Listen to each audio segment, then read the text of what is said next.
Act 5. The Sabotage Long Island Laboratory. March 1937.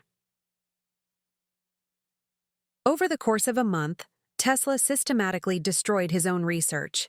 He did it carefully, methodically. He erased calculations from notebooks. He destroyed prototype components. He removed key documents from the laboratory. He made it look like the research materials were damaged in a laboratory fire that he himself set. The government investigators found nothing of value. The theoretical work was gone. The prototype specifications were incomplete. The key calculations had been destroyed or hidden, and Tesla had disappeared. He had taken copies of his most important work, hidden them in locations known only to him. He had documented everything in a secret journal. He had prepared a will that specified that his research should be preserved and protected. He had become a man in hiding. For the next 5 years, Tesla lived as a ghost in New York. He moved from boarding house to boarding house. He used false names. He worked odd jobs. He stayed off the government's radar, but he continued his research. In hidden rooms, in rented apartments, in the margins of his existence, Tesla continued working on the Teleforce, refining it, perfecting it, making it better, because Tesla understood something that the government did not. The Teleforce was not meant for the 1930s. It was not meant for World War II. The Teleforce was meant for a future time when it would be needed most, when war threatened to consume the entire world, when only a perfect defense could save humanity. Tesla was preserving it for that future. ACT 6, the Second World War, New York, 1939 to 1945. As the world descended into war, Tesla watched from the margins. He listened to radio broadcasts of bombing campaigns. He read newspapers about aerial bombardments. He heard stories about civilians being killed by bombs dropped from the sky, and he thought about his Teleforce. About how, if it had been fully developed, if the government had invested in it, those bombing campaigns might have been impossible. That defensive shield he had theorized about, it might have saved millions of lives. But instead, the world had chosen a different path. A path of conventional weapons, of tank warfare, of aerial bombardment, of total war. The death toll climbed into the millions. Tesla lived through it all from his boarding house room, an old man forgotten by the world, knowing that he possessed the knowledge to potentially change the course of history. But he had destroyed it. He had hidden it. He had made it impossible for the government to weaponize it. He had chosen principle over power. Again. By the end of the war in 1945, Tesla was 89 years old. He was in poor health. He had heart problems. He was living in poverty in a tiny room, supported by a few loyal friends. The world had moved on without him. New technologies had been developed. New weapons had been built. New scientists had become famous. Tesla was a ghost. A man who had invented the future but was not permitted to see it implemented. ACT 7. The Revelation New York Hotel, January 1943. In his final years, Tesla wrote obsessively. He wrote about the Teleforce. He wrote about its principles. He wrote about how it could be rebuilt. He wrote detailed instructions for any future scientist who might want to pursue his research. He hid these writings in carefully chosen locations. He gave keys to trusted friends. He left instructions in his will. He was preparing for the future, even though he knew he would not live to see it.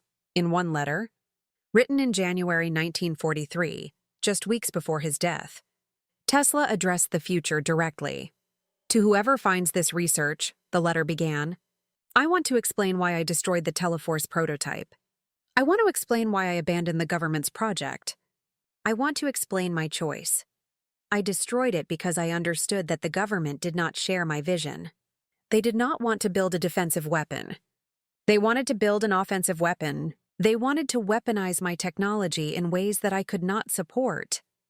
I destroyed it because I realized that sometimes the most powerful thing a scientist can do is refuse to complete their work. Sometimes the most important discovery is recognizing when your knowledge should not be implemented. But I did not destroy all of it. I preserved the core research. I hid the most important calculations. I documented everything in a way that a future generation might understand. I am preserving this knowledge not for immediate use, but for a future time when the world has matured enough to use it wisely. When scientists can build weapons not for conquest, but for defense. When nations can use technology to prevent war rather than wage it. That time may not come in my lifetime. That time may not come for decades or centuries. But I believe that eventually humanity will be ready.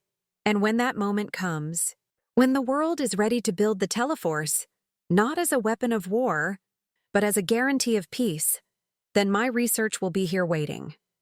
That is my final gift to the future. That is my legacy. Act 8. The Mystery, New York, January 7, 1943. Nikola Tesla died in room 3327 of the New Yorker Hotel.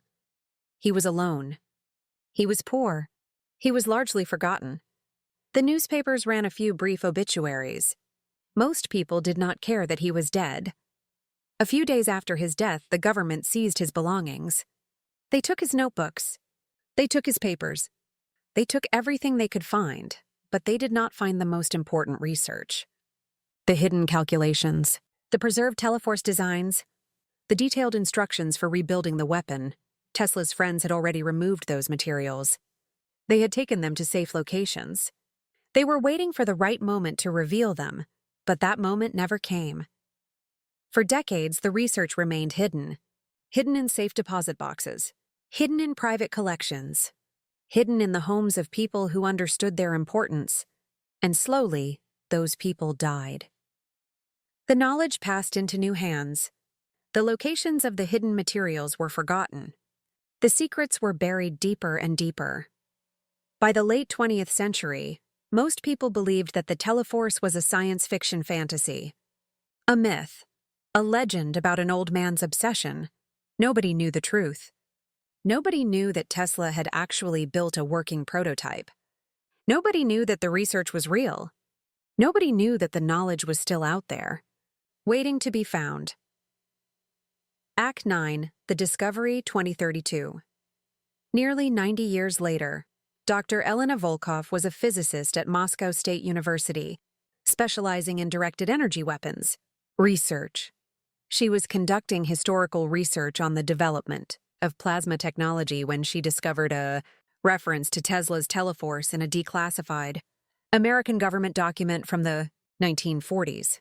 The document mentioned that the U.S. military had seized Tesla's research after his death, that the research had been deemed impractical and archived, that the prototypes had been destroyed. But the document also mentioned something else. It mentioned that certain key calculations had gone missing during the seizure, that the most important theoretical work had never been recovered. Elena's curiosity was piqued. She began to investigate. She searched for references to Tesla's research in scientific archives. She found scattered mentions of the Teleforce in old newspapers.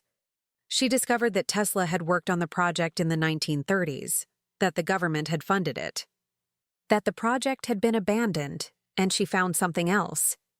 In the personal papers of a deceased scientist donated to a university library, she found a handwritten note in Tesla's handwriting.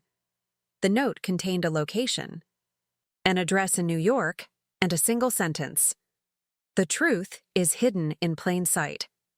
Elena managed to track down the address. It was an old brownstone building in Manhattan.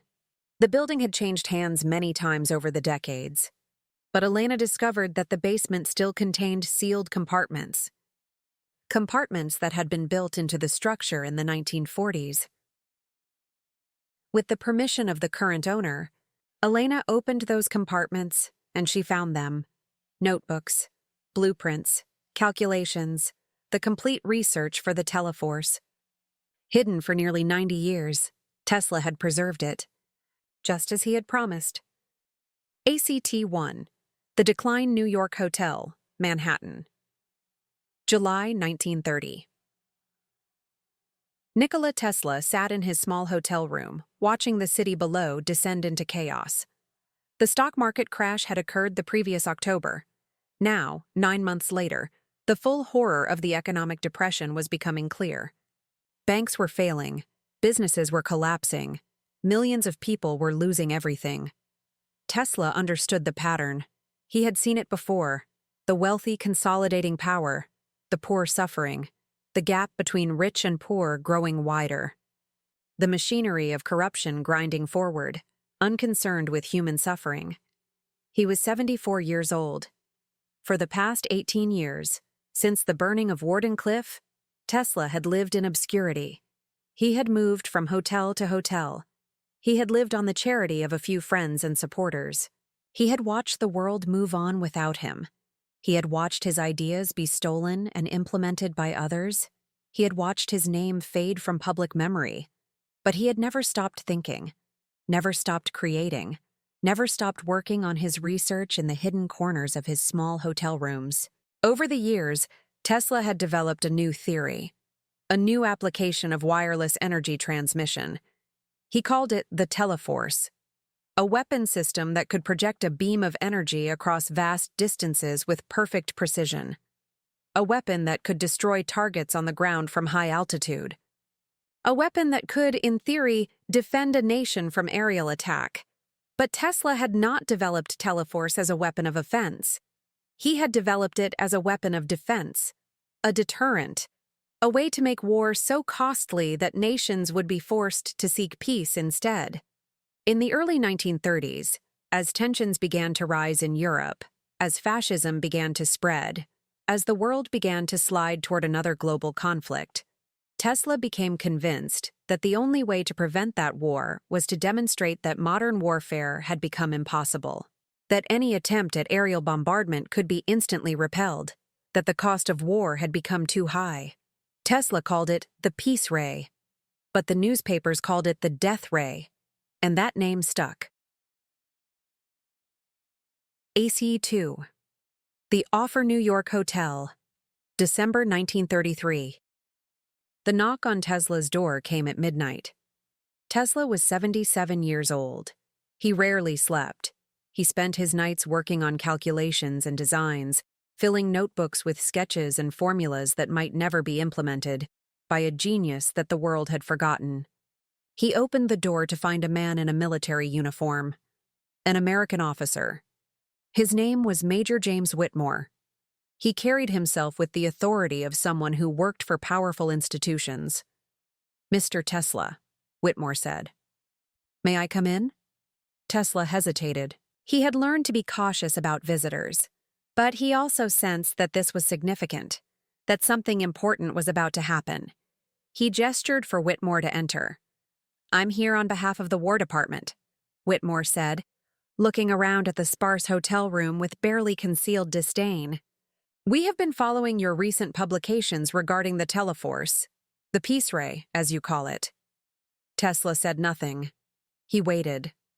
"We want to fund your research," Whitmore continued. "We want to help you develop this weapon, and we want to understand its capabilities." "It's not a weapon," Tesla said quietly. "It's a deterrent. It's a way to make war impossible." "Nevertheless," Whitmore said, "we want it. We will provide you with $100,000, a laboratory, engineering support, anything you need to complete your research." Tesla felt something inside him twist. Another offer, another compromise, another chance to build something he believed in, but only if he allowed it to be corrupted. "Why?" Tesla asked. "Why would the government care about a 78-year-old man's fantasies?" "Because we think you might be right," Whitmore said simply. "We think that war is about to change. We think that aerial bombardment is about to become a dominant military strategy. And we think that if your Teleforce actually works, it could give our nation an advantage that no other power possesses." He paused. "And we also think that if you refuse our offer, other nations will make you the same offer. Germany, Japan, the Soviet Union. And we cannot allow your technology to fall into their hands." Tesla understood immediately what Whitmore was really saying. Accept American funding, or the government would ensure that he was eliminated before he could help any other nation. It was the same threat he had received decades earlier, at Wardenclyffe. History, it seemed, was repeating itself. "I need time to think," Tesla said. "You have 48 hours," Whitmore replied. He placed an envelope on the desk. "Here is $50,000 as a sign of good faith. Use it to begin your research. If you decide to cooperate fully, you will receive the remaining funds." After Whitmore left, Tesla sat alone in his room, staring at the envelope. $50,000. It was more money than he had possessed in years. It was enough to rent a proper laboratory, enough to hire assistants, enough to actually build a working prototype of the Teleforce. It was enough to prove that his theory was correct, but it would also compromise him. It would mean working for the military again. It would mean building something that, despite his intentions, would certainly be weaponized. Tesla thought about the world. He thought about the rise of fascism in Europe. He thought about the militarization of nations.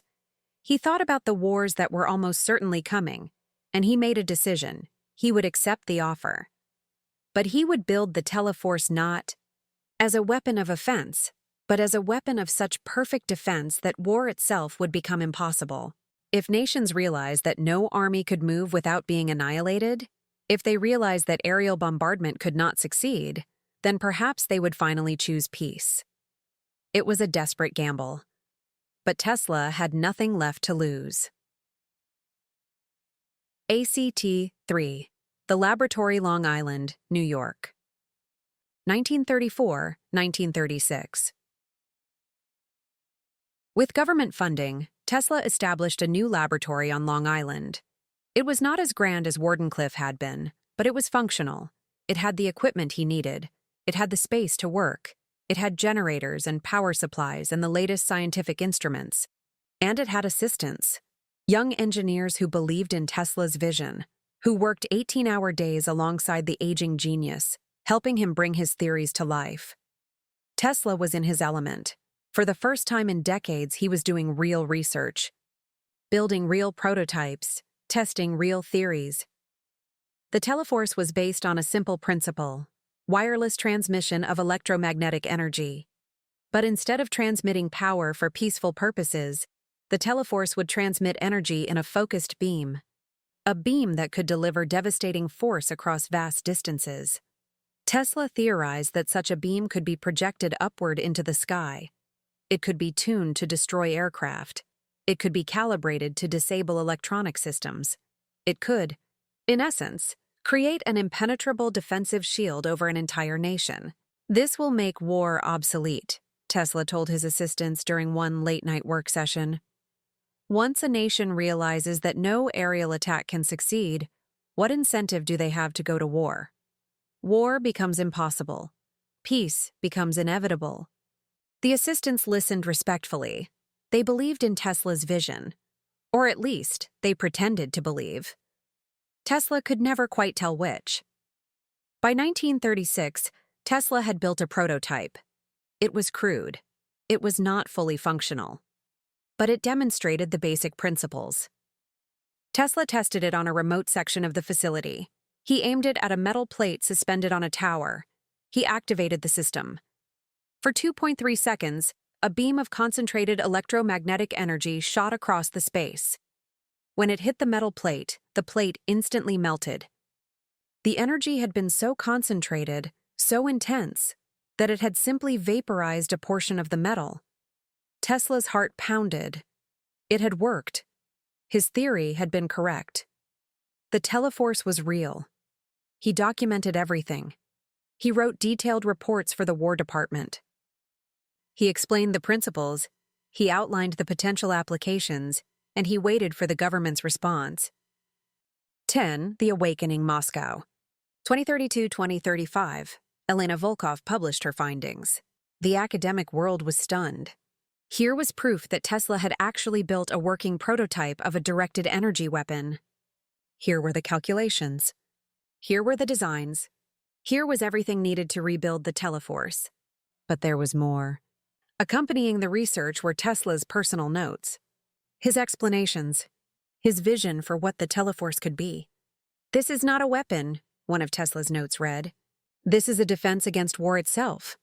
Build it high enough. Make it powerful enough. Distribute it across enough locations. And you create a world where aerial bombardment becomes impossible, where military dominance becomes impossible, where the strong can no longer simply conquer the weak. Elena realized something as she read Tesla's notes. Tesla had not been building a weapon. Tesla had been building the foundation for world peace. By making defense impenetrable, by making it impossible for any nation to achieve military superiority through aerial bombardment, Tesla had theorized that war would become economically irrational. If you couldn't conquer a nation by bombing it, you had no choice but to negotiate, to cooperate, to find peaceful solutions. The Teleforce was Tesla's ultimate gift to humanity, not a weapon for offense, but a guarantee of defense so complete that offense became irrelevant. Epilogue: The Choice United Nations. 2035, 2 years later. The discovery of Tesla's complete Teleforce research sparked international debate.